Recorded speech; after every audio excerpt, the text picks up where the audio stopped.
Madame, monsieur, bonjour, ravi de vous retrouver. Green, White, Checkered, le talk audio et vidéo, bien évidemment, consacré à l'actu du sport auto. Laurent-Frédéric Bollet, votre serviteur, pour l'Afterlap, le podcast du sport auto. Maxime Potard, de la chaîne YouTube prestigieuse Maxoul Pilote. Bonjour Maxime. Salut LFB, bonjour à tous, bienvenue dans ce nouvel épisode dont on va encore essayer de raccourcir la durée, même si on a beaucoup de choses à dire parce qu'il y a eu quand même pas mal de débats possibles dans les différentes catégories ce week-end, des drapeaux rouges, des accidents, des pneus qui éclatent, bref, on a de quoi faire. En tout cas, cette semaine, je n'ai pas fait d'épisode particulier de l'Afterlap consacré à la Formule 1. J'ai attendu d'être avec toi, Maxime. Tu vois, c'est une preuve de confiance. Je te l'accorde publiquement. Voilà. Donc, nous allons parler de ce Grand Prix d'Azerbaïdjan et de son final qui a été effectivement assez explosif. haut en couleur. Ensemble, voilà.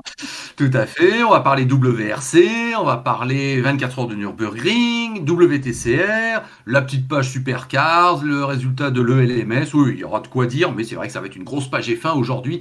Je te propose de commencer tout de suite, Maxime, avec la page Green. On baisse le drapeau vert.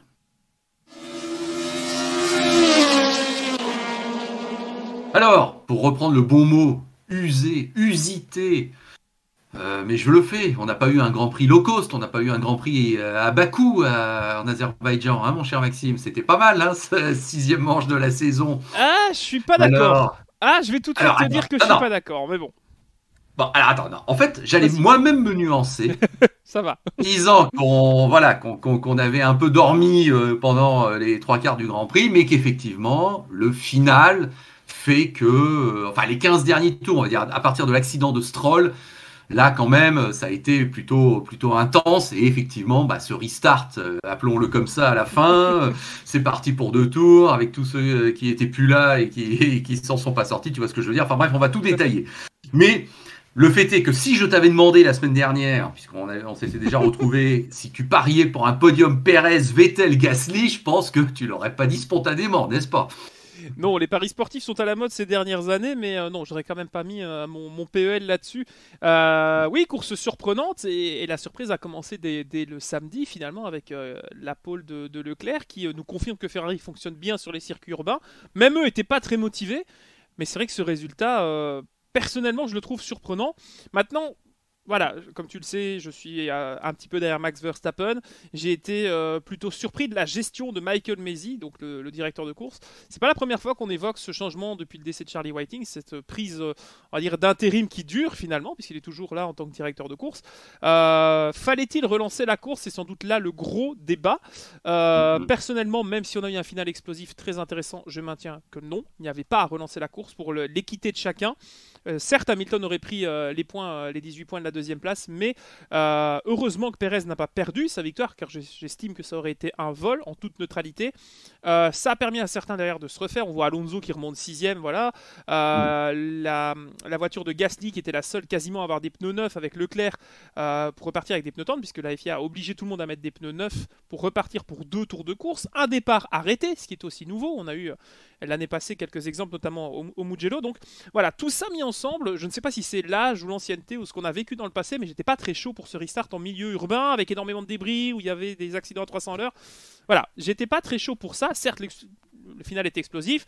Les fans d'Hamilton vont être extrêmement déçus, mais les fans de Verstappen vont être aussi rassurés parce que l'un dans l'autre, ce qui est arrivé à Verstappen, certes c'est un bris mécanique, c'est du sport auto, mais c'était un peu injuste après ce qu'il avait démontré pendant les 60-65 premiers tours. Maintenant, faut pas oublier que ça reste très dangereux, qu'on est à 310, 315 quand même en fin de course avec des pneus usés. Maintenant, 2 questions pour moi dans ce Grand Prix. Je t'invite à y revenir là-dessus, à y répondre en tout cas. C'est fallait-il relancer le Grand Prix? Pour ma part, non, même si ça a été très agréable et que tout s'est bien passé. Et Pirelli est-il à mettre en cause parce que annoncer 40 tours de tenue des pneus et qu'après 30 tours, on ait 2 éclatements, c'est pas la première fois que ça arrive depuis 2011-2012. Ça risque d'encore arriver, mais que faut-il attendre pour qu'ils réagissent, pour faire les choses juste dans les règles, ou ne pas annoncer dans ce cas-là que les pneus peuvent tenir autant? Non, mais tu as raison de commencer par ce débat un peu sur l'organisation propre de la course, et effectivement, ça, c'est un peu la grande histoire et qui dépasse le résultat sportif. Mon analyse, Maxime, c'est qu'effectivement, ils ont été confrontés à un double problème, appelons ça comme ça. Un accident effectivement sérieux, spectaculaire, dangereux, qui concerne le leader de la course. Un leader qui, au passage, effectivement, était de nouveau Max Verstappen, qui, sur la lancée de sa victoire à Monaco, était en train de mettre, effectivement, une sorte, non pas de mainmise, c'est trop tôt sur le championnat, mais tu vois, là, assurer et appuyer encore un peu plus sur son autorité, et effectivement, c'était assez impressionnant. Bon, mais ça n'est pas arrivé, puisque donc, il s'est craché à donc 3-4 tours de la fin. C'est quoi le 60, chiffre exact? 68e, je pense, puisqu'on a fait 69, Oui, c'est 70, ça. 71, Voilà, c'est 3 ça. tours. Bon, Oui. voilà. Donc, aussitôt, Red Bull, effectivement, unique à Masi, et à la direction de course, qu'il n'y a eu aucun signe avant-coureur que le pneu a éclaté d'un coup. Et Bon. d'ailleurs, je te coupe, mais Christian Horner l'a bien dit. Il y avait une caméra, il a bien vu la caméra. Il a dit, il était avec son gars. Il disait non, nous on n'a eu aucune info, ça a éclaté, c'est pas normal. Qu'est-ce qu'ils attendent, c'est Voilà, pas normal. c'est ça. Il a bien Ouais. fait de le répéter à la caméra aussi. Excuse-moi. Voilà. D'un autre côté, qu'est-ce que tu t'es dit forcément, toi qui, comme moi, et suit tous les championnats du monde et picousé parfois même aux courses américaines? On Coucou connaît le ce cas de WRC aussi. figure. Parce que Pirelli prête On cher. connaît ce cas de figure. Oui, c'est ça. Ben ça, tu crois pas si bien dire. Mauvais week-end pour Pirelli. Oui. Mais un crash pareil à 3 tours de la fin avec une voiture qui reste sur le carreau, même si pas au milieu de la piste, on sait très bien que c'est terminé. Ils Bien n'auront sûr. jamais le temps de repartir. Donc, nous, on est habitués à, si j'ose dire, à voir ces courses américaines se finir sous drapeau jaune. On a déjà vu ça plein de fois. Indianapolis, c'est toujours une déception, mais ça fait partie du jeu. Bon. Sauf que là, la Formule 1, c'est pas le style de la maison qu'on veuille terminer sous drapeau jaune, ça c'est sûr. C'est jamais ce qu'on a voulu faire. Et tu rajoutes un message un peu alarmiste de Red Bull, qui fait qu'effectivement, je crois que Masi s'est vu forcer la main, avec évidemment l'excuse de la sécurité. Il aura toutes les justifications et quelque part, on pourra peut-être pas lui reprocher non plus de ne pas avoir voulu prendre de risque. Mais entre je veux sauver la fin du Grand Prix et je veux pas prendre de risque, eh bien, je mets un drapeau rouge. Ce qui fait qu'effectivement, et ça aux États-Unis, ils le font aussi parfois, faut être honnête. On met un drapeau rouge, on sait qu'on aura en NASCAR un final à 2 ou 3 tours. D'accord, ok. Mais c'est vrai qu'en Formule 1, c'est pas non plus l'habitude. Bon, bref, tout ça pour te dire que je peux pas me scandaliser qu'on ait pris cette solution parce que quelque part, ça a sauvé un peu quand même une fin de course et ça nous fait en parler. Et il y a des conséquences sportives qui ont eu lieu. Et ça, effectivement, on ne pouvait pas forcément le savoir. Ah bah il manque 25 points chez Hamilton, je suis désolé. Voilà, c'est ça. Et crois-moi que j'ai quelque chose à dire à ce niveau-là. Mais c'est vrai. Et Villeneuve sur Canal+, a eu raison aussi de dire aujourd'hui on fait ça. Le week-end prochain, ça se trouve, on fera autrement. Exactement. Avant, on a déjà fait autrement. Et c'est vrai que du coup, ça semble être un peu à la carte.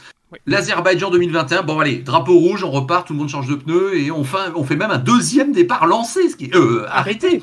Oui, ce qui est rarissime. Voilà, c'est ça. Mais écoute, je sais pas. Je me permettrai pas de dire que Masi est un nul et que la FIA n'a Attends, j'ai pas dit qu'il était nul. Je dis juste que par rapport à Charlie Whiting et son expérience, Masi, tu peux lui tendre une carotte, il va la suivre beaucoup plus facilement. De par son manque d'expérience et de par sa position, je cite toujours de transition. Hein. C'est toujours de l'intérim, hein, mais bon. Intérim qui dure quand même assez longtemps. Et sa jeunesse, et peut-être même, il faut le dire, son inexpérience, le pousse peut-être à plus facilement être faible face à des gens comme Toto Wolff, Christian Horner, qui ont des années, des dizaines et des dizaines d'années de management derrière. Voilà, je ne sais pas si c'est la personne qui aujourd'hui prend les bonnes décisions et surtout, encore une fois, on l'avait avec les pénalités en 2018 et 2019, ça s'est un peu calmé depuis le Grand Prix d'Autriche où Max Verstappen a gagné après le scandale du Canada avec Vettel qui perd après avoir coupé, bref, toute cette phase-là. Ouais. Je trouve que la FIA perd encore un petit peu en crédibilité et en explication et en clarté. Tu le disais, si dans quelques semaines on a la même situation, pour 5 tours on va peut-être pas relancer parce qu'il faut refaire un rail, parce que si, parce que ça. Rien n'est établi et c'est comme tu dis, c'est un peu à la carte ou à la pression que mettent certains chefs d'équipe et ça pour moi, c'est pas normal. Oui, d'accord. Alors maintenant, à partir du moment où ça a été lancé, la procédure, je me mets à la place de Red Bull. Oui. Red Bull, qu'est-ce que tu te dis? Bon, je viens de perdre évidemment l'atout majeur. Et c'est le drame absolu, Verstappen, c'est fini, c'est foutu, 0. Bon. Et Pérez récupère la première place, sauf que la direction de course vient de décider qu'on ne neutralisait pas jusqu'au bout. Donc, quand ça repartira, mon Sergio Pérez, soit ça sera un départ lancé et en mode aspiration, il se fera déposer, soit ce sera un mode départ arrêté et on sait que ça peut être une loterie, un départ arrêté, et ça se trouve, il perdra la course. Oui, tout à fait. Alors, on va y revenir, bien sûr. Donc effectivement, je me mets à la place de Pérez, là, les 20 minutes, hein, parce que ça a C'est été très assez long. long, j'ai trouvé Ouais. aussi. Ouais, hein. Oh là là, ça a dû être quand même un peu gamberge, ça a dû être un petit peu parce que un Vettel derrière, un Gasly derrière, bien sûr, peut-être qu'ils espéraient encore pouvoir gagner, mais c'était déjà un résultat exceptionnel pour eux, tu vois ce Ah que je veux mais dire? quoi qu'il arrive, c'était exceptionnel. Et ce qui m'a moi aussi marqué, c'est ce moment où Toto Wolff vient voir, vient voir Pierre Gasly et lui dit vas-y cool, l'air de dire presque on a une voiture qui t'attend si tu fais bien quoi. Mais ça m'a choqué. On sait que ce soir il y a Gwen Lagrue qui, enfin au moment où on enregistre en tout cas cette émission, qui va passer chez Mm. Julien Febvreau sur Twitch. On sait que Mercedes et Pierre Gasly ça a l'air de se mettre en place. On sait que George Russell attend sa place. Moi je me dis là Pierre il y a des cartes en main hein, chez AlphaTauri et chez Pierre Mm. Gasly, donc fallait pas se louper. Encore une fois, moi, comme j'expliquais sur Twitter, Pierre, pour moi, c'est un peu un renard des surfaces au football, tu vois. Il va être dans le dos du joueur, il va être au deuxième poteau, là où on l'attend pas, et il va mettre en pleine lucarne. Et pour l'instant, Pierre, il a cette baraka, comme on dit, cette réussite. Et tant mieux pour lui, parce que c'est un pilote que j'apprécie beaucoup, tant par sa personnalité que par son talent. Mais qui n'était pas content de voir Vettel, qui a été hué il y a quelques années par sa domination, revenir aux avant-postes. Premier podium d'Aston Martin, ça a été aussi la première fois qu'une Ouais, Aston à la régulière menait un Grand Prix en Formule 1, plutôt dans la course, parce qu'il s'est arrêté plus tard. Donc quoi qu'il arrive, quiconque gagnait, c'est horrible à dire, mais à part Hamilton, si tout le monde gagnait, ouais, tout le monde allait être satisfait de ce résultat. Par contre, si c'est Hamilton ça. avait gagné la course, ça aurait pu passer pour un scandale. Mais moi, j'ai tout de suite eu très peur. Alors, je ne lis pas l'avenir, mais en suivant juste la course, j'ai eu cette déduction. Je ne sais pas ce que tu en penses, mais on sait que depuis le début du week-end, Mercedes a 5 ou 6 tours pour mettre les pneus en température. Là, il n'y en avait que 3. Mm. Mm. Hamilton a commis une erreur au moment du départ. C'est ce qui a causé sa Bon, perte. maintenant, on le sait. Maintenant, on le sait. Sur le Il moment, l'a avoué. évidemment, Deux choses aussi qui ont changé par rapport à Monaco, où c'est plus la faute de l'équipe qui a mal géré la stratégie. Là, c'est lui qui a merdé et il l'assume. Pour un grand Mm. champion comme lui, c'est pas toujours le cas, hein. On gagne ensemble, mais quand on Mm. perd ensemble, c'est souvent la faute de Mercedes. Donc ça, c'est une Mm. première chose Mm. aussi. Et surtout, la preuve de cette situation, c'est que enfin Red Bull et Verstappen déstabilisent Hamilton. Et si on avait encore des Ouais. doutes après Imola et après Monaco, là, c'est certain, ce sont des erreurs de précipitation où Hamilton veut tellement trop bien faire peut-être et être parfait. Et ben, c'est Senna qui se plante à Monaco en 88. À force de vouloir trop bien faire et d'être au-dessus, eh ben, il perd les pédales. Et ça, c'est le moment qu'espérait créer Red Bull, et là ils y sont. Et Perez est là pour assurer le coup. Ce qui n'était pas le cas avec Albon. Maintenant, Perez, il est soulagé, il a sa victoire, qui est peut-être pas plus méritée que ça, effectivement, parce qu'il a bien géré. Il méritait un podium, c'est certain, mais Verstappen méritait la victoire, je pense, Bien lors sûr. du Grand Prix de ce week-end. Mais néanmoins, pour l'esprit d'équipe, pour l'esprit des mécaniciens, des dirigeants, se dire on a deux voitures, et à l'époque, comme voilà, Ferrari avec Barrichello, Coulthard, je reprends toujours ces exemples-là, mais la deuxième voiture, elle est là, et on peut compter dessus maintenant, je crois, avec Perez, ce qui n'était pas forcément le cas dans le passé. Donc, Tout à voilà. fait. Et tu voulais revenir donc du coup sur la situation, ce départ d'Hamilton et ce cafouillage. Tu dis Alors, bah, sur, on a sur quand ce même qu'on à a dire vu, aussi. oui, oui, et ce qui, à mon avis, engendre trois conclusions que je vais Mhm. te livrer. Bon. Or, toi comme moi, évidemment, et comme tous les téléspectateurs, bah, on voit le deuxième départ et on voit qu'effectivement, Pérez ne s'envole pas aussi Non. bien qu'on l'espérait, parce que quelque part, on était pour lui, voilà. Et on voit bien que Hamilton réussit à se mettre à sa hauteur tout de suite et à être surtout à l'intérieur. Bon. Or, là, évidemment, toi comme moi, on s'attend pas à, évidemment, cette incroyable erreur boulette Impossible. qui fait qu'on voit notre Lewis, sœur de son état, tirer tout droit. Et là, on sait évidemment que ça sera 0 point. Bon, donc on a eu droit à un coup de théâtre qui, effectivement, nous a un peu fait vibrer, forcément, Bien puisque là, sûr. Ah c'était oui, j'ai vraiment hurlé, quelque moi, chose évidemment. d'inattendu sportivement. Voilà, on est d'accord, tout à fait. Bon. Et ben moi, je te dis que j'ai envie comme ça, de m'amuser à analyser, à débriefer, et à te dire que ça veut dire trois choses. Première chose, eh bien, mine de rien, après un week-end à Monaco où Lewis a été transparent, si je Oui, veux être sympa, inexistant, oui. indigne de son statut, si je voulais être un peu plus sévère, hein, ou une 7e place à Monaco quand on s'appelle Lewis Hamilton et qu'on n'a rien montré du week-end, c'est un échec sportif. Bon. Et ben après une vraie défaite là, clairement montrée et clairement vue à la face du monde à Monaco, Lewis repart à la faute. Bon, eh bien moi je te dis, et c'est globalement ce que tu as dit, je te rejoins, c'est effectivement le signe que une vraie menace existe, qu'une certaine rivalité commence à devenir de plus en plus intense et de plus en plus nerveusement être en train d'essayer d'être dominé par Mercedes et par Lewis Hamilton, et que cette simple constatation fait que ça ne serait pas arrivé il y a 2 ans, ça c'est sûr. Il y a 2 ans, Hamilton, effectivement, récupérait la victoire à Bakou, et on se serait dit, eh ben voilà, la réussite est encore de son côté, mais on se serait dit, c'est la réussite du champion. Et bien là, je trouve qu'elle est en train de lui échapper, effectivement. Je suis pas en train de te dire que Verstappen sera champion du monde à la fin de l'année.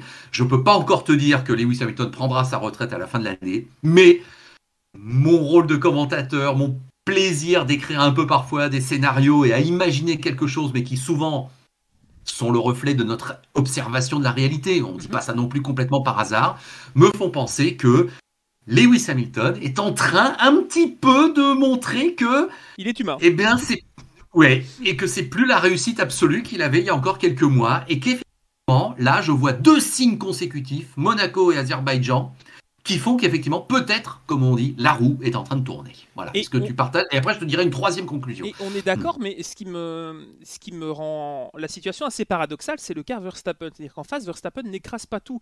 Verstappen, 2 fois, il s'est levé de sa voiture avant la fin d'une séance parce qu'elle était pliée dans le mur ce week-end. Donc, c'est pas non plus copie parfaite pour Verstappen. C'est-à-dire que même sans être impérial, dominateur et appuyé vraiment sur la tête de Lewis commet des erreurs. Et ça, c'est quand même assez incroyable. Autre chose aussi, tu parles du fait que cette année, ou même l'année passée, on n'était pas capable de se dire que Verstappen allait être candidat au titre, en tout cas le favori. Je trouve que cette année, on a quand même une loterie. Alors, on n'est pas au point de 2012, mais on a quand même une loterie aux avant-postes où des fois, tu as Ferrari qui vient se mêler à la bagarre, souvent sur un tour. Bon, c'est des circuits urbains, on en reparle dans 2 semaines. Mais sur les circuits urbains, ici Monaco et Bakou, Ferrari est dans le coup. Bon, Sainz a un peu merdé ce week-end, faut être honnête, mais Ferrari vous rapporte des drapeaux rouges pour avoir la pole depuis 2006. Autant continuer la tradition. Je plaisante évidemment, mais voilà. Par contre, ceux qu'on a l'habitude de voir en outsider n'étaient pas là. C'est-à-dire que McLaren, je ne les ai pas vus du week-end. Ricciardo, je l'ai vu dans le mur, mais Norris était juste un cran en dessous, tu vois. Et le fait qu'au bout de 2 tours, tu te retrouves avec une Ferrari, une Red Bull et une Mercedes, on s'est dit, ah là, c'est quand même intéressant. Alors, quand tu disais qu'on a eu un Grand Prix qui était assez intense et explosif, sans la relance à la fin, j'aurais qualifié le Grand Prix tout aussi nuancé. Alors, j'ai dit que c'était une purge, peut-être en exagérant un petit peu sur Twitter, mais je trouve qu'au-delà des 15 premiers tours ou des 20 premiers tours où justement tout le monde était avec les mêmes pneus et que ça se titillait et que ça se jouait un petit peu au DRS, j'ai pas vu la course de l'année. Effectivement, le final on fait une histoire beaucoup plus belle, et c'est ça aussi Bakou. C'est-à-dire que chaque année on se dit, bon, ou ça va être un truc de malade, ou ça va être une procession.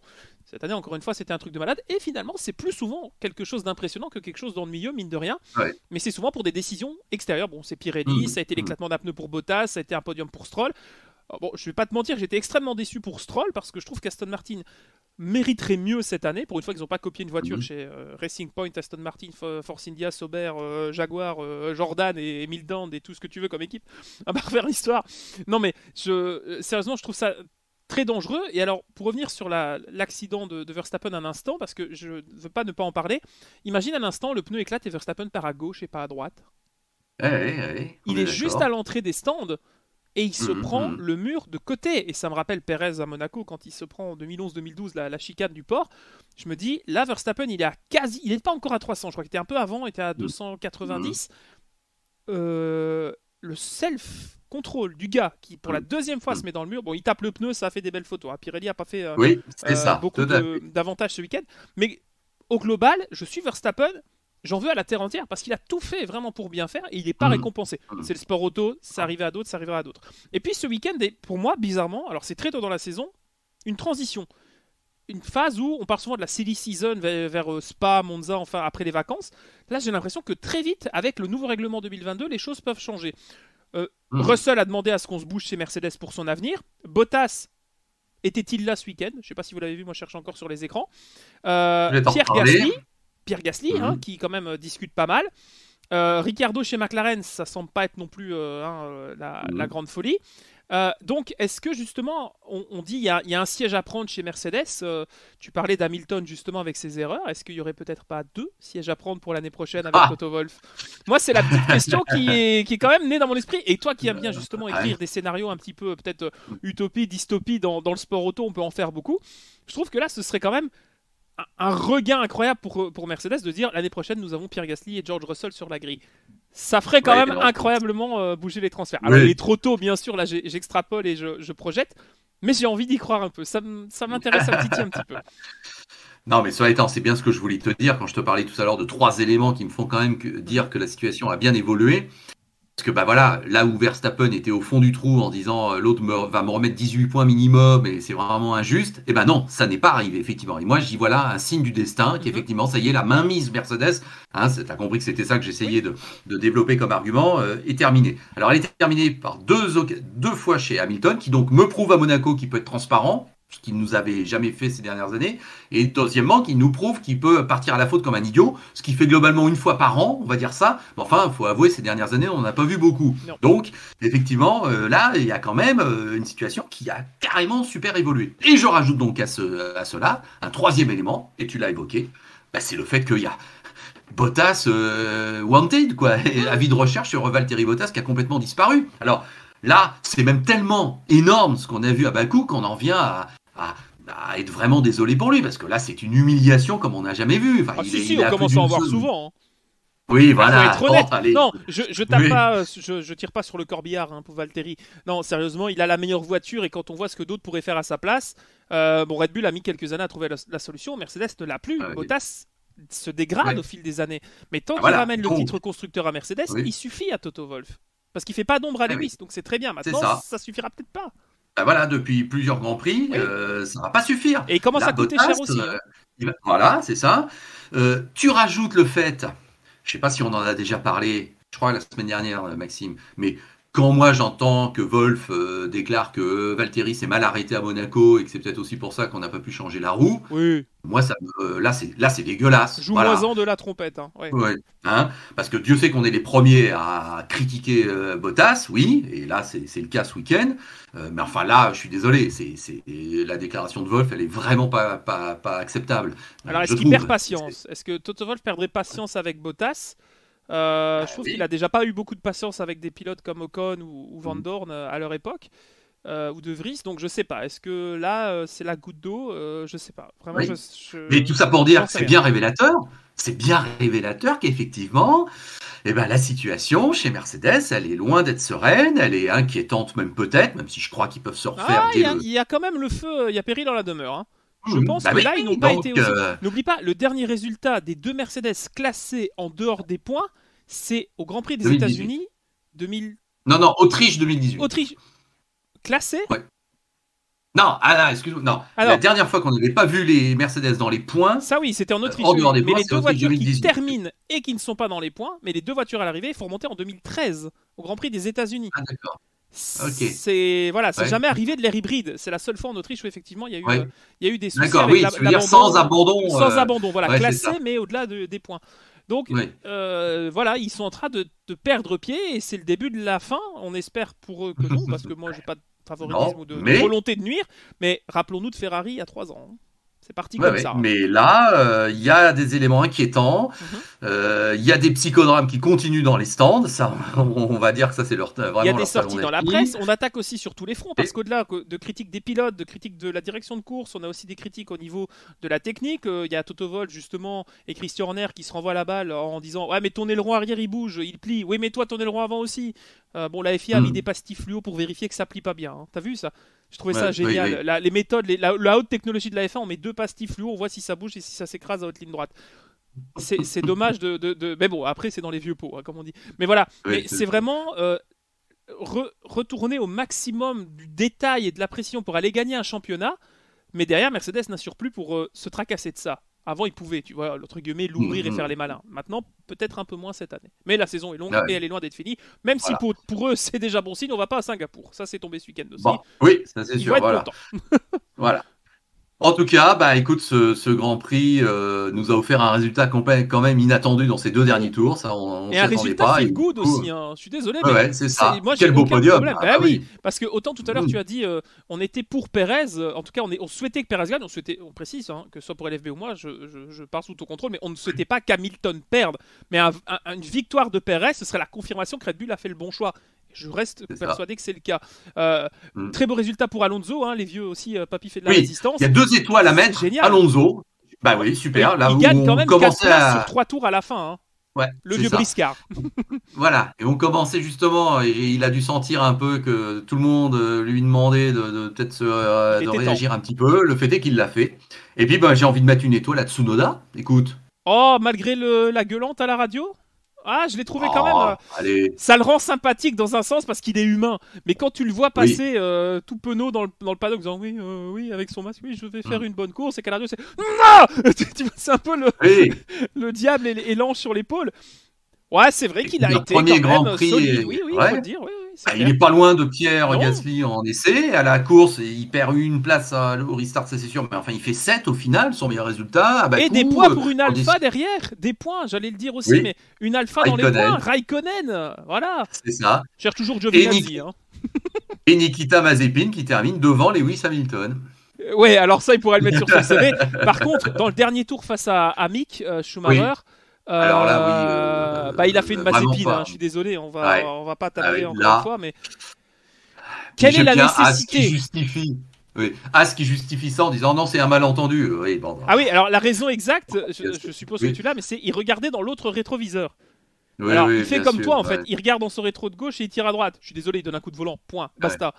Et, Bon, et ce qui est drôle, Maxime, je regardais hier les dépêches hier soir avant de me coucher et je vois Verstappen qui dit bon, je suis fou furieux, ça aurait pas dû m'arriver. Et vous allez voir, Pirelli va dire que c'est à cause des débris. Ce matin, je me réveille, je vois une dépêche Pirelli 2 points. Les débris sont à cause des accidents. Bah oui, tiens. faudrait Il passer a, un petit peu le balai aussi pendant les rallyes en WRC parce que visiblement il y a beaucoup de débris dans le monde pour Pirelli. oui, Non, mais ça c'est ça. témoigne quand même d'un non savoir-faire. Il faut en parler quelques minutes, même brièvement. C'est pas la première fois que Pirelli arrive dans une situation aussi grave. On se rappelle du Grand Prix de Silverstone en 2013 où les pneus Oui. ont éclaté un par un. Ça a failli d'ailleurs pas tuer, Ah, mais en même tout l'an cas dernier. blesser Perez. L'an dernier Mhm, aussi à Silverstone, même mhm. cas, Hamilton aurait pu perdre la victoire face à Verstappen. Oui, il y a un problème de conception chez Pirelli, ou en tout cas, on leur demande peut-être d'annoncer certaines choses. Maintenant, y a-t-il enquête auprès de la FIA pour les 2 éclatements de pneus? Sans doute. Va-t-on nous montrer qu'une nouvelle fois, on n'a pas respecté les fameuses pressions recommandées? Oui, c'est ça. Ça, c'est un peu la petite carte qui va être sortie par Pirelli. Maintenant, les débris, je suis désolé. Sans Mhm. doute, oui, sans doute les débris ont Oui, il doit fragilisé y en les pneus. avoir. Oui. Mais j'ai pas vu de voiture balai pendant le drapeau rouge aller nettoyer la piste ou des commissaires avec un petit boubou Mhm, frotter la mhm, trajectoire. mhm, Donc mhm. voilà, je ne sais pas si c'est véritablement une excuse qui va encore fonctionner longtemps. Et encore une fois, je sais que c'est jamais bon signe de dire ça, mais on a de la chance. Mhm. On a Ouais, eu de c'est la sûr. chance ce week-end à Singapour. Voilà. Et Ah ouais. généralement, quand on commence à dire très souvent qu'on a de la chance, un jour on n'en a plus. Ouais, Et voilà, ouais. Non, non, ça risque mais d'arriver. ça fait frémir, ça peut faire frémir, effectivement, et Tout à on va fait. dire, bon, allez, au moins on a un beau résultat qui fait plaisir à tout Clairement. le monde et qui effectivement nous fait nous dire que cette saison est une belle saison parce que Ah oui, là, il oui, y a oui. beaucoup de choses qui se passent. Bon, et ben, je crois qu'on a été quand même assez complet sur ce Grand Prix d'Azerbaïdjan. Maxime, je te propose d'enchaîner tout de suite avec la deuxième partie, on va parler WRC.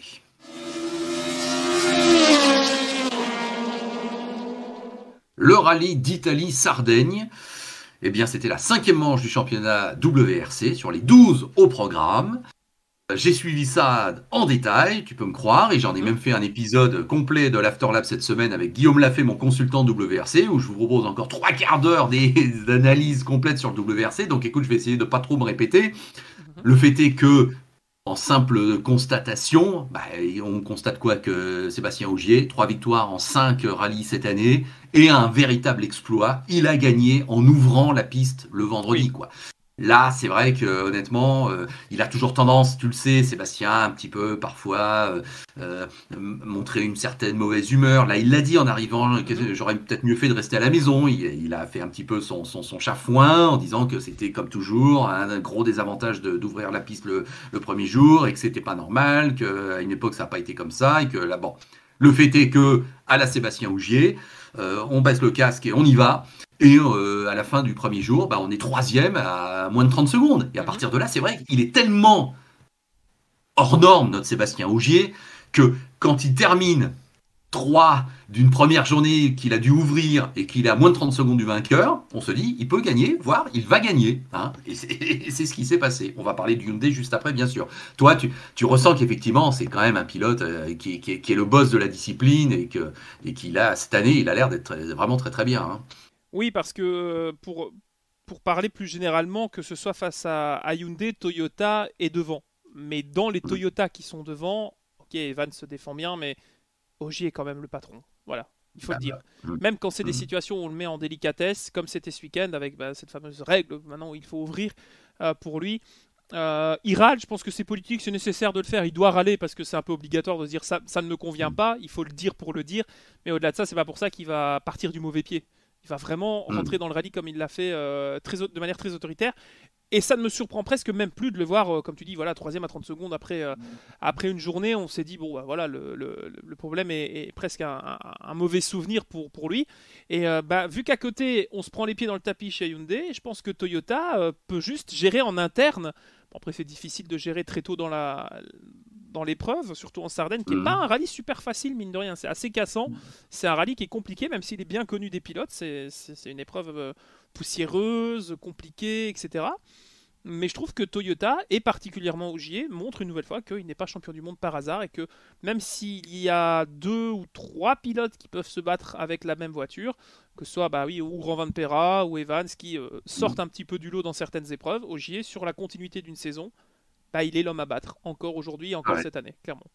Voilà, 3 victoires en 5 rallyes, Ouais. 52e de sa carrière, la 4e en Sardaigne. Non, ça a été un week-end exceptionnel. Alors, si on rappelle les événements chez Hyundai, puisque c'est bien là où on va appuyer, là où ça fait mal. Le vendredi, globalement, on a vu un Thierry Neuville qui était pas à l'aise du tout, qui se faisait battre donc Oui. à la régulière par Sébastien Ogier, alors que théoriquement sa position était meilleure, qui en plus a connu une crevaison et qui Encore une. voilà, et qui a été largué le vendredi. Mais au final, on sait que Thierry fait 3. Donc finalement, on va dire, c'est pas le pire. Le pire, c'est évidemment le samedi où Ott Tanak, pour qui effectivement la victoire était quasi annoncée, voire promise, passe sur une pierre. Alors j'en ai discuté avec Guillaume. Sébastien Ogier passe sur la même pierre. Eh oui. Et ça continue, lui. Eh oui. Donc, est-ce que c'est une analogie à la Hamilton il y a encore un an, puisque ça contredit un peu ce qu'on vient de dire, Oui. où effectivement le champion, ça passe, et pas l'autre? Peut-être, oui, effectivement. Le fait est que, est-ce que là aussi, Ott avait besoin Tout de de suite passer à aller. fond à ce Oui. moment-là? Oui. Bon, Mais je ça, sais c'est pas. l'expérience. C'est juste l'expérience que Ouais, Tanak n'a malgré tout pas encore. Il a été rapidement champion. ouais, Il a rapidement été oui. aux avant-postes. Donc, il faut le temps que jeunesse se fasse. Et finalement, il doit encore apprendre malgré tout, même s'il a eu de la chance ces dernières années. Ouais, malgré tout, Alors, il là, doit pouvoir temporiser. Hein. La saison est longue, c'est ça. littéralement. Et On- c'est ce que c'est faire Ogier, quoi. Si Ogier terminait la première voilà. journée en se disant, bah oui, j'ouvre, mais si je fais 5, je fais 5. Si je fais 3, je fais 3. Tant pis, je prends les points. Hmm. Voilà. Bon, après, Neuville a quand même sauvé la Power Stage malgré tout. Oui. Mais bon, c'est pas 5 points qui vont Et puis, sauver son week-end. troisième épisode, une sortie qui était vraiment, évidemment, inutile et qu'il ne fallait surtout pas faire de Danny Sordo, qui Ouais, part voilà. donc en tonneau journée de samedi. Bon, donc là, effectivement, quand tu lis les déclarations chez Hyundai de Adamo qui dit je ne veux pas faire de Danny un bouc émissaire, et le Mais, simple fait de le dire montre qu'effectivement en interne, on n'a que très peu goûté à cette histoire et qu'effectivement, on demandait à Danny d'assurer le coup et il l'a pas assuré. Donc effectivement, j'ai posé la question à Guillaume, je lui ai dit mais est-ce que tu dirais qu'il y a crise chez Hyundai? Puisque là, disons les mots véritablement, ouais, quoi. on y est là. Alors, moi j'estime qu'on y est. Mhm. Et Guillaume dit qu'on ne peut pas encore le dire, on n'est pas à mi-saison, et que à partir du moment où on peut penser que la victoire en Estonie serait quand même promise, par exemple, à Tanak, et Mhm. qu'il y a quand même quelques rallyes où Hyundai ne peut pas non plus continuer. Ypres, ce serait bien que Ypres tire Oui, une gagne quand même. voilà. Hein. Voilà, donc Guillaume veut croire que Hyundai peut quand même faire doubler, pourquoi pas même Del Safari, bien sûr, oui, voilà, Ouais. et que bon. Mais voilà, les jokers sont utilisés là. Hein. Ah, Après le Portugal, on a eu l'impression qu'il se passait un peu la même chose en Sardaigne. C'est fini là. Maintenant, il faut repartir par une victoire tout de suite. Sinon, effectivement, c'est indigne de Hyundai. ça, et surtout Hyundai finit toujours à 2 voitures depuis le début de la saison, quasiment. Hum, Là où hum, Toyota, même, hum. bon après, c'est Katsuta, il n'est pas toujours 3, 2, 3 ou 4, mais quand même, il est Bon, là et il prend des points que ne peut pas voilà. prendre Hyundai. Et il y a toujours un des pilotes, et c'est souvent celui sur lequel on mise. Tu vois, quand c'est Neuville, c'est lui qui tape, quand c'est Sordo, c'est lui qui sort. Voilà, je sais pas si. Bon, en plus, quand on connaît un peu le tempérament et le passif d'Andrea Adamo, que ce soit à l'époque chez Suzuki, etc., Hum, il aime pas dépenser de l'argent, ça c'est clair. hum, Il n'aime hum. pas se justifier. Il est dans une situation où justement tout l'accable et il peut accabler aussi tout le monde. C'est-à-dire qu'à un moment donné, il en a voulu à Gilles Soul, c'est Hyundai qui a voulu finalement que Nicolas Gilles Soul soit appelé avec Thierry Neuville. Ça a été un peu mieux, mais c'est pas encore la folie malgré tout Non. avec Martin. Donc voilà, je suis pas convaincu que chez Hyundai pour l'instant, il y ait les moyens au niveau du moral, au niveau de la technique, au niveau de la préparation pour aller renverser la situation face à Toyota d'ici la fin de saison. Je peux peut-être me tromper, Ouais. mais c'est pas qu'il faut plus se planter là, c'est qu'il faut plus se planter et il faut que Toyota ait des soucis. Et ça me paraît pas au programme du coup du côté de chez Toyota. Non, non, et Toyota qui s'envole au classement constructeur, Ogier, alors qui s'envole pas du tout par rapport à Non, Evans, ça ça c'est c'est bien. vrai. Deux ou 11 trois points, points, je et pense. voilà, 11 points d'écart entre Ah oui, pardon. Ogier et Evans, mais que 11 points. Je veux dire, il y en a un qui a gagné les 3 cinquièmes Oui, des rallyes, et l'autre qui a pas fait une seule victoire, mais qui a fait 5 top 5. Et donc Evans reste une menace sérieuse sur Ogier, ça c'est évident. Et d'ailleurs, moi, si je le vois à l'arrivée de la Power Stage, je vois Ogier qui est pas super content, non. qui même a l'air, et il n'y a pas d'effusion Il est quand de même allé, joie. il est quand même allé faire de la bouée avec. Je sais pas si tu as vu cette Oui, image. voilà, pareil, Il est c'est allé faire du sauté, signe d'accord. flottant Oui, gonflable. Mais bon, voilà, c'est ça. Mais la joie à l'arrivée de la Power Stage, on oui, ne peut pas dire qu'elle soit délirante. non, c'est Même quand clair. il monte sur le toit, c'est limite. Alors j'ai posé la question à Guillaume, et Guillaume me dit, mais c'est parce qu'il n'est pas content de sa Power Stage. Il fait que Oui. 4. Il voulait marquer des points supplémentaires par rapport à... parce qu'il est dans les temps. Et après le guet, tu sais, il y a le franchissement du guet. C'est là Mhm. qu'il perd 5 secondes. Et je pense qu'il pense au championnat. Il se dit, il n'a pas fait le trou par rapport à Evans. Et compétiteurs comme ils sont, là, Seb et Julien, je pense que sur le moment, ils sont déçus de la Power Stage de ne pas avoir fait mieux. Bon, donc tu vois, comme quoi, hein, on est champion du monde ou on ne l'est pas, hein, parce que c'est C'est toujours clair. l'excellence qu'on recherche. Bon. En tout cas, écoute, voilà ce qu'on peut dire sur ce rallye d'Italie. On sait que le prochain rendez-vous, c'est le safari au Kenya, le retour Enfin. en Afrique. Ça, Ah, tout le ça va être monde génial. attend ça avec nous. Hein, voilà, donc on en reparlera bien évidemment, je te propose. Mais Tanak, 57 points de retard au championnat. Ouais. Neuville, 29, c'est-à-dire pratiquement un rallye.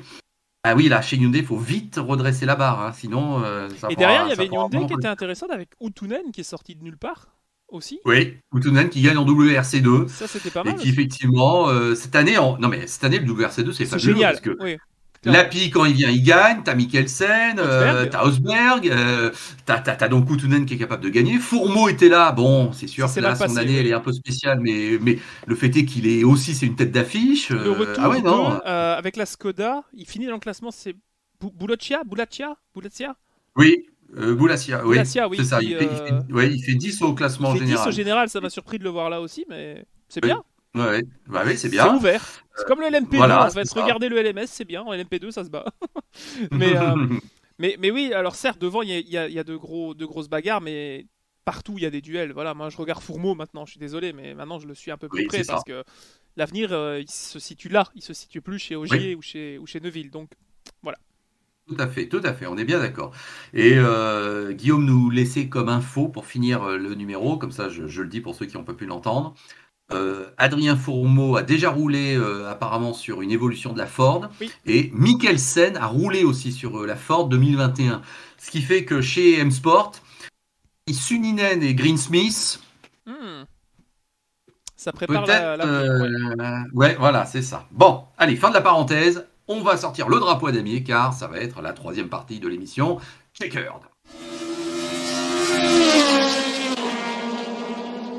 La dernière partie Checkered avec un panorama du reste de l'actualité. Alors je commence par toi Maxime en te posant une question. Tu nous avais laissé la semaine dernière en nous présentant ton éventuel voyage au Nürburgring pour assister aux 24 heures, qui n'ont pas duré 24 heures, mais tu vas tout nous dire. Tu pus te rendre sur place. Spoiler alerte, non. Eh oui, nous sommes en Alors, période Covid, mon cher LV. Alors, j'ai beau avoir mis mon bon vieux t-shirt du Rover Racing parce que je reste amoureux de BMW. Non, j'ai ma place, hein, j'ai mon parking.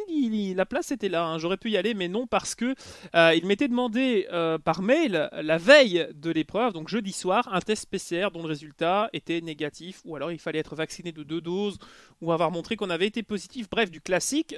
Chose qui m'avait surprise d'ailleurs, c'est on me l'avait pas demandé initialement. Du coup, branle-bas de combat en Belgique pour trouver un test pour l'étranger, puisque finalement c'est un voyage à l'étranger, hein, même si je trébuche, je suis au circuit. Hein, techniquement, en Belgique, on trébuche, on arrive dans plein d'autres pays. Mais, mais voilà, donc ça ne s'est pas fait. J'ai voulu arrêter les frais parce qu'il fallait quand même quasiment 50 à 70 euros pour un test PCR, dont l'arrivée du test, le résultat n'était pas dans les 24 heures. Donc j'ai dit, écoute, j'ai pas de kawaii à ma taille dans mon stock pour aller au Nürburgring ce week-end. Je vais économiser un petit peu de gasoil, je vais économiser un peu de temps. Je vais rester chez moi et finalement, j'ai pas loupé la plus grosse édition du siècle. Donc, quand j'aurai mes 2 doses, je vous garantis que j'irai aux 24 heures de Spa. Si pas je forcerai l'entrée, je n'en peux plus. Mais en tout cas, les 24 heures d'une heure, j'ai passé mon tour cette année. Un peu déçu, évidemment. J'aurais bien voulu vous montrer comment ça se passe, vous filmer peut-être même tout ça, mais bon, Ça s'est pas fait Bon, et c'est que partie remise, on va dire. voilà, avec ces 24 heures. Écoute, je vais pas être méchant sur une épreuve qui est fabuleuse et légendaire, mais enfin, chaque année, j'ai l'impression que, de toute façon, entre les pluies, les La brouillards, neige. les drapeaux rouges, oui, c'est toujours perturbé ces 24 heures de Nürburgring, c'est incroyable. Mais c'est pas attendu parce que c'est une période de l'année où généralement il fait bon vivre, que ce soit en Belgique ou en Allemagne. Certes, on n'a pas la température de la Côte d'Azur, mais c'est vrai que ces dernières années, on n'a pas fait bonne pioche au niveau de la météo, que ce soit comme tu l'as dit, tempête, neige, pluie, vent, et ben le brouillard, puisqu'on a eu un bon brouillard de février cette nuit enfin la nuit des 24 heures, qui a arrêté la course. Ce qui je trouve était la bonne décision, ce qui n'était pas l'avis de tout le monde. J'y reviendrai après parce que je vais te poser une question à ce sujet-là. Oui, une épreuve qui a été amputée, mais évidemment, on va pas aller faire rouler une Dacia Sandero, une Opel Manta qui a 40 ans, avec des GT3 qui roulent à 320, 330 dans certaines sections, à Flugplatz, etc., pour aller se tuer. On va parler franchement, hein. Ah, oui, On oui, n'a pas oui, eu de oui. gros accidents. Il y a toujours des accidents impressionnants ce week-end au Nürburgring. On a eu un petit peu peur parce qu'il y a eu quand même, Brunier, il y a eu une Porsche qui est sortie de la piste qui a été violemment accidenté, le pilote est aux soins intensifs, mais pas de pronostic vital engagé, ça va mieux. Mais globalement, chaque année, il y a non pas un drame, mais on se fait très peur. Raison pour laquelle, d'ailleurs, tu le sais, la FIA ne couvre pas, ne supporte pas cette discipline, le VLN, le championnat qui se dispute qu'au Nürburgring, puisque pour y être allé plusieurs fois, quand tu te retrouves avec 3 GT3, 2 GT4 et une petite TCR dans un garage avec 6 voitures, 6 équipes qui se mélangent, tu te dis qu'on fait le refueling limite avec parce qu'on vend des cigarettes dans le paddock, c'est l'Allemagne, hein. Tu sais que parfois les règles sont un peu différentes selon les pays, mais tu te dis que c'est un peu baba cool hippie, mais on le vit bien, tu vois. On sait que c'est dangereux, mais c'est pas grave, ça va aller, tu vois. Donc oui, cette épreuve est particulière. Elle marque aussi une période de la saison où on a le regroupement de beaucoup de pilotes de GT, de tourisme qui se rassemblent là, puisqu'on a près de 120, 130 voitures qui prennent part. À une époque, on en a eu jusqu'à 180. Et toutes les catégories sont divisées. Alors, je ne vais pas vous faire un compte-rendu entier des catégories, je vais vous parler du classement général, bien sûr. Mais sur l'épreuve, ce qui a surtout attiré l'attention, c'est le fait qu'on ait donc eu ce drapeau rouge qui a été opéré pendant une partie de la nuit. On a un instant cru qu'on allait repartir au petit matin. Finalement, la direction de course ne s'est pas réveillée avant 10h du matin et on est reparti vers 11h40. Tour de formation Oui. à 11h20, puisque bon, le circuit est plutôt long. Mais on a quand même récupéré une course avec un total de 59 tours, ce qui est impensable, mais c'est rien du tout, hein, sur une épreuve du Nürburgring. Mais malgré tout, on a 2 voitures derrière qui réussissent à être à 8 secondes pour la BMW qui termine deuxième et la Mercedes Gate-Speed à 40. Donc c'est pas comme si la course était ennuyeuse jusqu'au dernier stint, au dernier splash and dash, on ne savait pas qui allait gagner. Évidemment, le duel annoncé de la saison et de ces 24 heures, c'était le Rover Racing qui arrive en tant que vainqueur en titre et l'équipe Porsche Mante, qui est donc la Porsche non assumée officielle de chez Porsche Usine, hein, avec le team Grello. Et d'ailleurs, on avait quand même pas mal d'équipes Mercedes qui étaient là, avec HRT, avec Gatespeed, et qui étaient là pour un petit peu, non pas en outsider, mais vraiment se mêler à la bagarre. Et au fur et à mesure, on a finalement retrouvé devant aussi des Porsche qu'on n'attendait pas, la voiture du team Falken, qui était aussi aux avant-postes. Et petit à petit, tout le monde s'est planté. Tout le monde a eu son lot de malheur, sauf 2 voitures. La Porsche Mante, justement, celle de Cairoli et du français Kevin Estre, qui a donc gagné, je ne l'ai pas encore dit, et de Christensen. Et derrière, la BMW du Rover avec De Filippi, Tom Schick, Van der Linde, l'un des frères, parce qu'il y a Sheldon et Kelvin, et Marco Wittmann, qui sont globalement des pilotes plutôt DTM, mais qui sont dans le giron BMW. Et chez Gatespeed, on a ensuite Maximilian Götz, Daniel Juncadella et Raffaele Marciello qui complètent un podium exceptionnel parce que 3 voitures différentes, la BOP était bien faite. Mais voilà, la question de ces 24 heures, au-delà du drapeau rouge, qui pour moi était parfaitement légitime, on ne reviendrait pas là-dessus, c'est une sortie qu'a fait Niki Tim, le pilote danois qui roule en GTE chez Aston Martin, qui n'était pas d'accord et qui a dit « Qu'est-ce que c'est que ça pour une organisation ? Est-ce que les vrais meilleurs pilotes de GT roulent là-bas ?» Franchement, ça fait un petit peu petit bras de ne pas rouler dans des conditions pareilles. On se demande si c'est bien la crème de la crème du GT. Alors effectivement, voilà, le garçon roule en GTE. Oui, ça existe encore le GTE, ne vous inquiétez pas. C'est ce qui court derrière les LMP2 très intéressant. GTE Pro, oui, bien sûr. Oui, en plus, c'est vrai qu'il est pilote pro, pilote Aston Martin. Moi, j'ai pas compris cette sortie et ce taunt gratuit de la part de... Bon, c'est un peu typique du personnage, hein, Niki Tim, on sait que... Voilà, il est mais, un peu grande gueule. Est-ce que pour toi, c'est quelque chose qui te choque, cet arrêt de course pour du brouillard ? Parce que véritablement, la nuit, on ne voit rien. C'est un mur blanc, clairement. Oui. Non, ça m'a pas choqué parce que je crois qu'au Nürburgring, tu as parfaitement planté le décor. Oui, oui, la cohabitation des différentes voitures et des différentes catégories, un côté un peu parfois de niveau de pilotage qui évidemment est très disparate, Oh oui. une longueur de circuit unique au monde, une nuit, c'est toujours quand même délicat de conduire la nuit. Non, non, là je peux vraiment que jouer le rôle de quelqu'un qui défend une option un peu de sécurité absolue. Oui, ça c'est sûr. Non, non, oui, là Niki Team. Oui, je savais pas, hein. Là tu Non, m'en non. parles. Bon, je vois une déclaration un peu en mode posture, Voilà. façon grande gueule. Oui, bon, ok. Par contre, Bon, quand. j'aime bien Nicky Tim, il est marrant, il dénote un peu. Ah Effectivement, il a toujours ouais, l'air oui. allumé, on va dire ça comme ça. Bon, Ouais. Oui, il a l'air maintenant, là, allumé. Maintenant, oui. c'est vrai qu'à Francorchamps, il pleuvait, comme on dit chez moi, Mm, assez haut, c'est-à-dire qu'il pleuvait des seaux d'eau.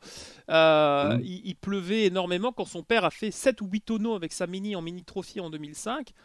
Pas sûr qu'il était mhm. si bon que ça, le père de Niki, pour Ouais, rouler c'est dans des ça. conditions extrêmes. Enfin bref, c'est facile Ouais, évidemment ouais. de critiquer ce qu'il a fait. Et la réponse était très belle. Elle est venue de Raphaël Marcello, qui a répondu à Niki Team indirectement sur Twitter en disant pas mal pour des amateurs, alors qu'il a fait quasiment un tiers du circuit côte à côte avec une des Porsche, Mhm. où à Denao, enfin bref, il passait à des endroits d'eau de front alors qu'il pleuvait, avec quasiment de haut dans l'herbe. Bravo pour la réponse par le concret. Donc finalement une édition assez pauvre, assez terne évidemment, que ce soit par la météo, que ce soit par les résultats. Petite mention tout de même donc à Kevin Estre qui encore une fois gagne une grande épreuve. Il impose Mhm. Porsche, l'équipe montée. Il avait déjà fait quelque chose d'exceptionnel au 24 heures de Francorchamps il y a 2 ans avec GPX, quand il avait aussi imposé sous la pluie la Porsche aux couleurs Golf, tu te rappelles sans doute, qui était Mhm. un dernier relais exceptionnel. Nick Tandy avait fait la même chose l'année dernière aussi sous la pluie avec une Porsche. Et finalement cette Porsche, eh bien, elle évolue plutôt bien, cette nouvelle GTR Evolution, GT3 Evolution. Donc, eh bien, il y a match et l'année prochaine, le match changera puisque eh bien, BMW a présenté ce week-end officiellement sa M4 GT3 qui remplacera une BMW M6 qui a eu beaucoup de mal à se lancer mais qui finalement aura réussi à glaner quelques grandes épreuves en GT à travers le monde. Donc voilà, petite mention aussi pour les filles du team Only Girl qui est un team 100% féminin, pilote, mécanicienne, etc. qui avait 2 voitures engagées, une Golf comme chaque année et une Audi GT4 cette année avec notamment la charmante Carrie Schreiner que je suis depuis quelques années maintenant. Mais belle mention à elles qui sont arrivées au bout. La voiture la moins puissante quasiment de l'histoire de ces 24 heures était la Dacia Logan, pas la nouvelle, tu vois, la vraie Dacia d'il y a Oui, 15 ans, d'accord. qui faisait des tours en 17-20 minutes. Ce qui était impensable, qui est arrivé au bout et qui d'ailleurs, ce qui est très drôle, il y a la belle photo de l'arrière avec le drapeau à damier, la Porsche montée, l'équipe, et t'as la Dacia qui est juste devant. C'était assez cocasse. Oui, voilà pour le résumé de cette épreuve où il y a eu de la bagarre, il y a eu des grosses frayeurs évidemment.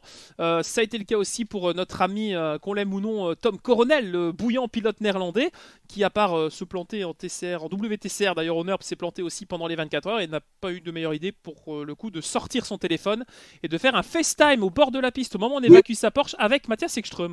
Ah, C'était d'accord.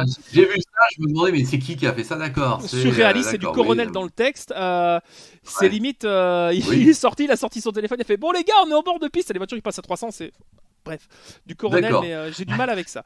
Mais voilà, donc pour cette Oui. édition des 24 heures d'une heure qui était assez classique finalement. Voilà. Alors, je vais te redonner la parole dans quelques instants pour le WTCR. Je voudrais Oui, juste faire une petite parenthèse, parce qu'on est en mode endurance finalement. Le LMS, oui, les 4 heures du Castellet. Donc, le WRT, une équipe que oui. tu dois bien suivre aussi, hein, puisqu'évidemment, elle est T'as bien belge. dit Mais que je le là, dois non, suivre, mais pas que j'aime bien, t'as raison. voilà, c'est ça. La précision Donc, est pas de importante. troisième victoire consécutive. Non. Le WRT battu par le G-Drive Racing avec un Roman Rusinov qui renaît de ses cendres. Mais enfin, bon, je dis ça, c'est un peu gratuit parce Ça faisait qu'il longtemps a qu'il avait toujours. plus non plus. Ouais. Et bon, donc belle victoire du G-Drive Racing. Les deux United, toujours là, pas sur la première marche, mais United fait 2 et 3. Et donc le Duquesne Racing Oui, Team qui prend une belle quatrième place avec mon ami Tristan Gomandi, tu le sais, sûr. collaborateur de l'Afterlab. Donc ça me fait plaisir de voir que Tristan a été chercher une belle quatrième place. Et tu avais appris que Jean-Éric Vergne était venu faire une pige Oui. au sein de l'équipe IDEC Racing avec IDEC Sport, je veux dire, avec Paul Louchatin et Paul Lafargue. Donc effectivement une pige assez inattendue, mais ils Pourquoi n'ont pas pas? été récompensés. Hein. Je Non, crois non, non, qu'ils non. font 6 ou 9, je sais plus. Enfin, ils font non, ils font 9, tu vois. Donc Ouais, mais je c'est suis en loin train de malgré regarder. tout. Et donc Mais bon. ah ouais. Alors, l'équipage vainqueur, Rusinov, De Vries, ça on le savait, mais c'est vrai qu'on en parlait avant de démarrer l'émission. Oui. Colapinto, un jeune Argentin là, qui effectivement donc aura déjà dans son palmarès une belle victoire en ELMS. Bravo à lui. À Pilote que je, surveiller, il est très jeune. pilote que je ne Ouais, connaissais ni d'Ève ni non, d'Adam, hein, vraiment une tout à découverte. fait. Petite mention, tant que tu parles de l'ELMS, vite fait à notre collègue Anthony Drevet qui a commenté formidablement ce week-end. C'était un très très grand plaisir de l'écouter. Je suis très difficile en commentateur, mais il était vraiment Oui. génial et voilà, ça a été très agréable de suivre Bon, l'épreuve en sa compagnie. tout à fait. On le salue bien bas, Anthony, qui est un vrai ami, ça c'est sûr. Je vois que l'heure avance, Maxime. Tu as Oui, 2 minutes, pas plus, pour me dire ce qui s'est passé en WTCR au Nürburgring. Voilà, rien, mission, merci de nous avoir challenge. suivis. Allons Bon, bon, c'est non, vrai. non, non, non, il faut quand même parler des Français. Alors, je prends ma petite gruge, évidemment, parce que oui, j'ai suivi les courses, mais je ne veux pas dire trop de bêtises. On en avait parlé à l'époque du TCR, lors de l'épisode précédent, où il y avait eu pas mal de changements d'équipes, d'associations avec Sébastien Loeb, etc., qui est passé maintenant Sébastien Loeb Racing chez Hyundai, etc. Pas mal de transferts aussi. Le Sébastien Loeb Racing est en première division, donc comme j'appelle ça, en WTCR. 2 courses en ouverture des 24 heures du Nürburgring sur le grand circuit, 3 tours, hein, évidemment, hein, c'est des courses sprint, mais c'est comme ça. Bon, l'enfer continue, je ne peux pas m'empêcher de parler de nos amis de Come To You Racing, en tout cas mes collègues, mes partenaires, mes compatriotes, avec Nathanaël Berton qui est revenu cette année et qui termine le classement, on va parler du classement général, 9e ce week-end. Ça ne va pas pour les nouvelles Audi RS3, c'est très compliqué. Du côté des Français, ton collègue et ami, hein, on peut le dire, Yann Erlaché, termine le classement général 11e. 2 épreuves qui ont été marquées tout d'abord Oula. par des problèmes mécaniques, donc pour Come To You, avec Fred Vervich qui a eu pas mal de soucis. Les Audi sont inexistantes pour l'instant en ce début de saison avec la BOP. Devant, eh bien, il n'y en a que pour les Honda Civic du team Olinkel. Alors il y a 2 teams, il y a Olinkel Allemagne et Olinkel Motorsport, Deutschland et Motorsport, c'est 2 équipes bien distinctes, donc c'est important tout de même. Et le team Henschler de Franz Henschler avec Luca Henschler, le fils, qui roule, qui a Oui. été impressionnant. Au niveau des vainqueurs, c'est un revenant qui s'impose dans la première course avec bien Jean-Carl Vernet qui roulait pour le team Mulsanne avec les petites Alpha Giulia qui n'étaient pas exceptionnelles il y a encore quelques mois. Bien, il revient et il revient bien. Deuxième course, c'est Thiago Montero qui vient aussi faire la surprise, le pilote portugais qui n'était pas forcément attendu, mais qui continue à bien fonctionner avec Honda et avec Olinkel. Donc franchement, bravo à Thiago, le plus parisien des pilotes portugais. Nestor Girolami qui termine 3e du classement ce week-end. Michael Ascona a été très impressionnant aussi, même s'il a été pris dans quelques accrochages. Le jeune pilote espagnol a aussi été impressionnant tout le week-end. Retour aussi de Rob Huff, le pilote britannique, champion du monde il y a quasiment 10 ans, Oui. qui avait quitté la scène internationale pour aller rouler en Suède, en STCC. Là, il est revenu avec le team Zango, hein, tu sais, le team hongrois qui a engagé plus ou moins des jeunes pilotes hongrois. Et ouais, il a eu quand même pas mal de chance avec la nouvelle Cupra. Il s'en est bien sorti. Et donc, devant, le classement général est donc le suivant. Maintenant, on a Jean-Carl Vernet qui est en tête du championnat avec 39 points sur la Hyundai du Team Loeb. Devant les 2 Olinkel, celle de Thiago Montero et celle de Nestor Girolami qui a été très constant tout le week-end. D'autres Français, évidemment, Yvan Muller. On ne peut pas ne pas parler Oui. d'Yvan, l'un des vétérans, mais un des patrons du championnat. Il termine juste derrière avec Urrutia. Ils sont à égalité à 29 points. Urrutia qui est toujours là, malgré quand même pas mal de carbone l'année dernière. Mais bon, il faut vendre des voitures en Argentine, visiblement, pour le constructeur chinois Link Co. Au classement junior, c'est Luca Henschler qui est en tête, devant le Belge Gilles Magnus, puisqu'il y a un classement totalement indépendant pour le junior et les indépendants. Il y a 2 trophées qui sont bien distincts. Donc là, ça va pour Gilles Magnus, un autre pilote belge du team Come To You. Et voilà, pour le classement des constructeurs, c'est le team Henschler qui est en tête Mais donc, devant Olinkel. donc la défense du titre de Yann Erlaché commence pas terrible alors. Ça commence pas C'est ça terrible, mais il n'a pas eu Mm. beaucoup de chance parce qu'il a été pas mal bousculé au moment du départ. Norbert Michelis également, qui a été piégé dans la chicane Castrol au départ, il est parti en tête à queue en percutant justement Yann. Donc ça s'est mal goupillé pour ces deux-là. Donc peut-être que cette année, après c'est vraiment pas significatif parce que la prochaine épreuve est à Villarreal au Portugal. C'est un circuit urbain qui est quand même assez récent dans l'histoire du championnat. Donc on a un championnat pour l'instant à 8 épreuves, pardon. Il faudra vraiment attendre la mi-saison pour voir vraiment ce que vaudra la BOP, ce que vaudront vraiment les hommes forts. Parce que là, vraiment, tu peux pas comparer 3 tours du Nurb pour donner vraiment un classement, une hiérarchie logique. Mais voilà, il y aura peu d'occasions de se montrer. Il y a des points marqués aussi, malgré tout, pendant les qualifs. Mais il ne faudra pas se louper si on veut être devant. Et pour l'instant, Jean-Claude Vernet est un peu tout seul avec la Hyundai devant. Mais derrière, c'est vrai que Ouais, ce c'est sont ça. les Civics qui font la loi. Et Yann Erlaché, Yvan Muller ou Routia sont un peu plus loin. Donc, wait and see pour l'équipe Sian Linkenko qui Oui. n'est pas forcément aussi dominatrice que l'année précédente. Ce qui fera peut-être du bien aux fans d'ailleurs, puisque ça a été un peu critiqué l'année passée, la BOP qui était beaucoup à l'avantage du constructeur Voilà. chinois. Et ben voilà, prochaine étape, on en reparlera. Ce sera dans 2 semaines ou 3 même, le 26 et 27 juin, Hmm, à Villarreal au Portugal. Voilà, chez Thiago Monteiro, d'accord. peut-être une nouvelle victoire. Il aime bien ce circuit, Thiago. Oui. Bon, je t'avais demandé 2 minutes, t'as fait 5 ou 6. Bon, donc c'est pas terrible, Mais hein. le Je te tour est mets plus pas une long au bonne nord, note. hein, voilà. Oui, voilà, ça doit être pour ça, d'accord. Bon, alors je termine moi en 1 minute, parce que moi je vais tenir mes engagements sur ma petite page Dis que je ne suis Supercar, pas un parce que homme de là, parole. on s'était quitté avec les psychodrames qui continuent sur le Oui, Covid, hein, la semaine dernière, etc. Donc, prochaine meeting, normalement, pas ce week-end-là, mais l'autre, à Eden Valley, à Darwin, avec la quarantaine, enfin la quinzaine avant qui aura été respectée par tout le monde. Bon, très bien. Et puis ensuite, on va théoriquement à Townsville mhm. juillet, mais le Supercars a dit que pour l'instant, c'est pas sûr, donc ils prendront une décision là dans les 10 jours qui viennent. Ok. Encore une dizaine de jours avant de prendre la décision. Donc, tu vois, affaire à suivre. Non, la nouvelle de la semaine, c'est juste que une nouvelle génération de supercars qui doit arriver, la fameuse Fameux Gen Chevrolet, 3, comme on oui. dit, bon, avec Camaro et la Mustang.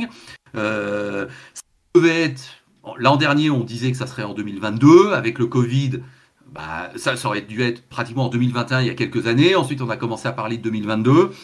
Et ces derniers temps, on se demandait si ça aurait lieu. Le Supercars annonce la semaine dernière que la Gen 3 arrivera en milieu d'année 2022.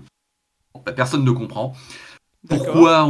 Pourquoi démarrer en milieu d'année avec une nouvelle génération de voitures, des nouveaux modèles, alors qu'on pourrait commencer maintenant, bah, on est en mode 2023, quoi. Voilà, on commence au premier meeting en 2023 de manière raisonnable. Mhm. Eh bien non, ils veulent manifestement tellement sauver le process ou le concept d'une nouvelle génération de voitures, avec Holden qui n'est plus là, tu vois, histoire que ça Ouais. bouge. Donc ils essayent de sauver vraiment une introduction d'une nouvelle génération le plus tôt possible. Et le plus tôt possible, ce serait en milieu d'année.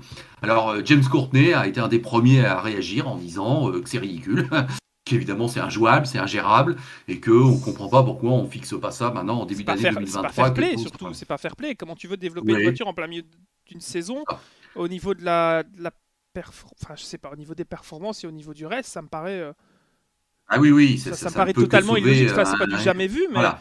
en plus, il y a que Ah deux ouais. constructeurs, Mais, donc c'est pas comme si c'était très compliqué de leur laisser le mhm. temps. Repousser à 2023, ça choquera personne. Enfin, Ah oui, voilà, c'est ça. oh, Plutôt que de démarrer comme ça en oui. plein milieu d'année, avec soudainement, on va passer d'un meeting à l'autre Et avec la des nouvelles voiture, la voitures. voiture divise aussi. Hein. Je sais pas ce que t'en penses, mais beaucoup de Mhm. gens disent que ça fait pas très supercars. Oui, Moi, je l'aime c'est une bien, vraie hein, je la trouve évolution. jolie, mais ça me Ouais, ouais, représente pas le supercars dans non, l'esprit. elle est agressive, un Ah peu oui, elle est très jolie, américaine, oui, oui. là où avant on avait un peu des berlines, esprit un peu berline Ouais, oui, australien, oui. un peu plus classique, effectivement. Bon, bah écoute, voilà, c'est D'ailleurs, l'affaire de tu la remarqueras, semaine. moi j'ai trouvé ça très sympa. Petit rappel, je sais pas du tout si c'est volontaire, mais l'aileron arrière de la nouvelle Camaro, quand tu regardes les Hmm. supercars des années 2000, c'est exactement la même structure, le même support, la même largeur, le même dessin. Je trouve que c'est un Ah joli ouais, clin d'œil tiens. si c'est volontaire, en tout cas de la Ouais, part du règlement. ah ouais. Voilà. Ah ouais, ouais, faudrait que je vois ça, effectivement. T'as sans doute bien vu. Bon, allez, je suis obligé de te laisser. Eh oui, Mais vous laissez. je t'assure de mon amitié sincère, mon cher Maxime, même si tu débordes un peu trop. Et je Ça, oui, salue je bien sais. bas. Mon diététicien me le dit souvent, ça. Donc, Mais que veux-tu? non. Et, et je salue bien bas, évidemment, tous nos fidèles auditeurs Bien et sûr. spectateurs sur les chaînes YouTube de l'Afterlap ou de Max ou le Pilote. Bah, effectivement, vous êtes toujours quand même fidèles, avec un beau noyau dur, et on vous remercie beaucoup. En tout cas, moi, c'est mon cas. Bah, moi Porte-toi aussi, bien. dis. Et puis, bah, écoute, on se retrouve dans 15 jours. Là, on va reprendre notre Oui, rythme de 2 émissions par mois. Et voilà, il y aura encore pas mal de choses à dire, c'est évident. bien sûr. Allez, salut à tous, portez-vous bien. Vous nous suivez sur les téléconnectés Samsung, Motor Racing TV, Les mobiles d'autres Huawei, plateformes. Ouais, c'est ça, voilà. vous Mais nous enfin suivez bon, bref, partout. Suivez-nous, c'est le on se plus important. développe et ça fait plaisir. Voilà. Allez, ciao! Salut!